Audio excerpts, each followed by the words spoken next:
যুক্তরাষ্ট্রের president Donald Trump. Trump তার পোস্টে লিখেছেন যে ইরানের ফোর্দো, নাতানজ আর ইস্পাহানের পারমাণবিক ঘাঁটিতে সফলভাবে হামলা চালানো হয়েছে এবং হামলা শেষে সব বিমান এখন ইরানের বায়ুসীমার বাইরে আছে। এর কিছুক্ষণ পর ডোনাল্ড ট্রাম্প আবারও পোস্ট করেন ফোর্দো ইজ গন, অর্থাৎ ফোর্দো শেষ।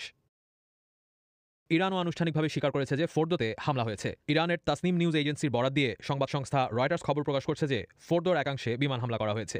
ইরানের ফার্স নিউজ এজেন্সির বরাত দিয়ে প্রকাশ করা আরেক খবরে আরেকজন কর্মকর্তা নিশ্চিত করেছেন যে ইস্পাহান ও নাতানজ পরমাণু কার্যক্রম কেন্দ্রেও হামলা করা হয়েছে। তবে এসব স্থাপনায় যুক্তরাষ্ট্র বিমান হামলা চালালেও পরমাণু কেন্দ্রগুলোর খুব বেশি ক্ষতি হয়নি বলে মন্তব্য করেছেন একজন ইরানি কর্মকর্তা। ইরানের রাষ্ট্রীয় সংবাদ মাধ্যমের একজন উপপরিচালক হাসান আবেদিনি বলেছেন যে যুক্তরাষ্ট্র হামলা করলেও ইরান খুব বেশি ক্ষয়ক্ষতির শিকার হয়নি, কারণ পরমাণু কেন্দ্রগুলো থেকে গুরুত্বপূর্ণ সরঞ্জাম আগেই সরিয়ে নেওয়া হয়েছিল। ইরানে হওয়া এই হামলায় যুক্তরাষ্ট্রের B-2 স্পিরিট বম্বার বিমানও অংশ নিয়েছিল বলে সংবাদ সংস্থা রয়টার্সকে জানিয়েছেন একজন মার্কিন কর্মকর্তা। মাটির নিচের স্থাপনায় আঘাত করতে সক্ষম 30,000 পাউন্ডের বোমা GBU-57 শুধুমাত্র এই বিমানই নিক্ষেপ করতে পারে। কিছুদিন আগে যুক্তরাষ্ট্র ইরানের 4,000 কিলোমিটারের মধ্যে থাকা এক বিমানঘাঁটিতে এই ধরনের কয়েকটি বিমান নিয়ে রেখেছিল।